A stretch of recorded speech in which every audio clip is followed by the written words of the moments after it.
जैसे पहले के एपिसोड में दिखा चुका है, एक बिना नाम का रहस्यमयी मॉन्स्टर को और निंगशान का उस औरत पर तरबूज को गिरना। ये सब होने के बाद एपिसोड 12 की स्टार्टिंग में दिखाता है, लड़की पूछती है क्या आप मुझे जेड टॉम को इस्तेमाल करने दे रहे हैं जादू की प्रैक्टिस करने के फेयू के साथ।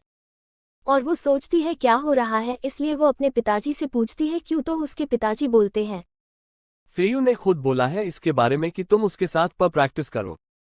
और लड़की ये सब सुनकर सोचती क्या हो रहा है हम, और जब मैं बाहर गई थी तो यहाँ क्या हो गया। इसके बाद निंगशान ने आज क्या क्या किया है वो सब बताता है कि आज उसने किसी के ऊपर तरबूज की टोपी पहना दी, फिर भाग कर आ गई शर्म के मारे, और घर आते ही उसको बटलर मिल गया। उसने बताया कि लॉर्ड रॉन्ग मने उसके पिताजी उसको देखने के लिए बुला रहे हैं। तो लड़की सोचती है मुझे नहीं पता यहाँ क्या हुआ है, लेकिन मैं इसमें एकदम नहीं घुसना चाहूंगी। और वो बोलती है अपने पिताजी और निंगशान को कि मुझे नहीं लगता ये सब सही नहीं है, वो एक अनमोल शाही चीज़ है। आखिरकार ये सुनकर फेयू बोलती है निंगशान तुमने मेरे बहुत मदद किया है हर बार, तो मैं सच में तुम्हारी आभारी हूँ और मैं तुम्हारे साथ सारी अपनी अच्छी चीज़ें शेयर करना चाहती हूँ, तो प्लीज़ तुम मेरा ये काइंडनेस अपना लो ना। ये सुनकर निंगशान सोचती है ओह ये सिर्फ इसलिए हो रहा है क्योंकि मैंने फीमेल लीड की हेल्प करी है और मेरी फीमेल लीड सच में खूबसूरत है अंदर और बाहर से। और वो फेयू को बोलती है ओह नहीं ये कुछ भी नहीं है। तभी कोई दरवाज़ा खटखटाता है और वो बटलर होता है और वो बोलता है कि मास्टर, 2 मास्टर आए हैं अभी कुछ लोगों के साथ और वो कह रहे उनको यंग मिस से बात करनी है। ये सुनकर सब हैरान हो जाते हैं। उसके बाद दिखाता है वो आदमी बोलता है लड़की और फेयू के पिताजी से ऐसी हिम्मत भाई की अपने अपनी बेटी को मेरी बेटी का इंसल्ट करने दिया पब्लिक में, मुझे इंसाफ चाहिए। ये सुनकर लड़की के पिताजी बोलते हैं तुम कहना क्या चाहते हो सेकंड ब्रदर। ये सब सुनकर वो आदमी गुस्से में बोलता है आपके कहने का मतलब क्या है? आप अपनी बेटी से पूछो, उसने मेरी बेटी को परेशान किया है पब्लिक में और मेरे पास कुछ सबूत भी है।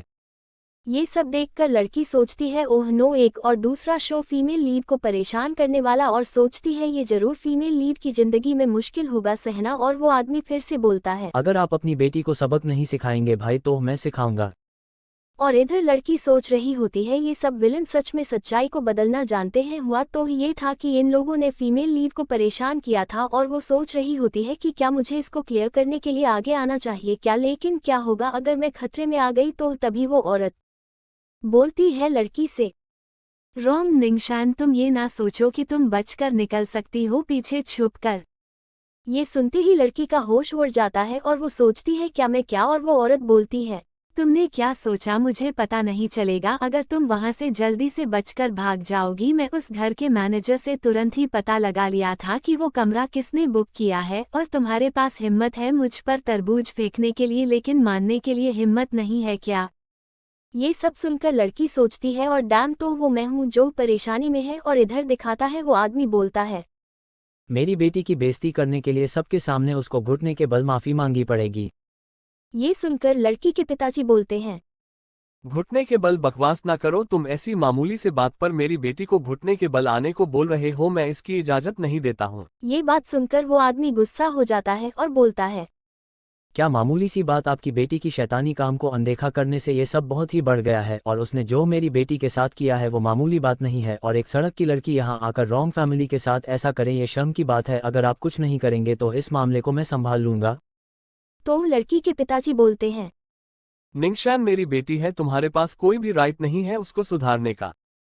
और ये लोग लड़ने लगते हैं। ये सब देखकर लड़की सोचती है ओह शिट, इतनी छोटी सी बात पर ये लोग लड़ने लगे, ये टीवी की दुनिया सच में हैरान करने वाली है। फिर दिखाता है ये दोनों लोगों को लड़ते लड़ते, और इधर ये आदमी सोच रहा होता है ये आदमी बुढ़ा हो गया है तब भी बहुत ताकत है इसमें। तभी फेयू बोलती है उस आदमी से आपकी ही बेटी ने पहले उसका इंसल्ट किया, लेकिन आप सच्चाई बदल की दूसरों से लड़ाई कर रहे हैं। और वो आगे बोलने जा ही रही होती है तभी निंगशान मना कर देती है उसको और बोलती है बहुत हो गया फेयू। और लड़की सोचती है मैं इस सब में नहीं आना चाहती थी, लेकिन ऐसा कोई भी रीज़न नहीं है कि कोई मेरी गलती के लिए कोई और सजा ले। और लड़की बोलती है मैंने ये सब स्टार्ट किया है तो मुझे ही ये सब खत्म करना चाहिए। तो फेयू बोलती है लेकिन तुमने सिर्फ इसलिए किया था, और वो फेयू की बात नहीं सुनती है और बोलती है चलिए कायदे की बात करते हैं। मैंने इसके ऊपर तरबूज गिराया है तो फिर मैं ऐसे ही रहती हूँ और वो मुझे तरबूज मार दे तब हिसाब बराबर हो जाएगा ना। ओके। ये सुनकर ये दोनों बेटी और बाप एक दूसरे को देखे लगते हैं और वो औरत बोलती है ठीक है अगर ऐसा है तो।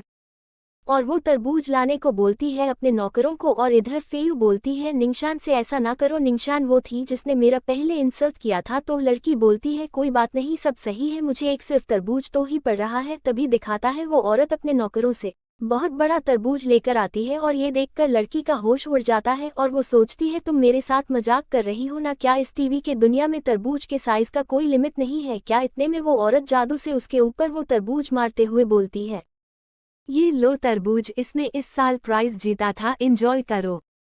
ये देखकर लड़की सोचती ओ शिट, ऐसा कोई रास्ता नहीं है कि मैं इससे बच सकूं। क्या मैं इतिहास की पहली इंसान होंगी जो टीवी सीरियल में आने के बाद एक तरबूज से मरेगी? और ये सब देखकर फेयू सोचती है डैम इट, मेरे पास अब कोई रास्ता नहीं है। और वो जादू करने जा रही होती है तभी वहाँ बहुत बड़ा धमाका होता है। ये सब देखकर लड़की सोचती है ये क्या हुआ, क्या मैंने कोई सोया हुआ पावा को जगा दिया क्या? जब मैं खतरे में थी तभी कोई बोलता है बहुत ठंडा और मीठा है सच में, और वो एक्योशन होता है माने सेकंड लीड। लड़की आवाज सुनकर सोचती है ये तो, और वो देखती है उसको और वो बोलता है रॉन्ग मेयर के पास सच में दिलचस्प तरबूज है।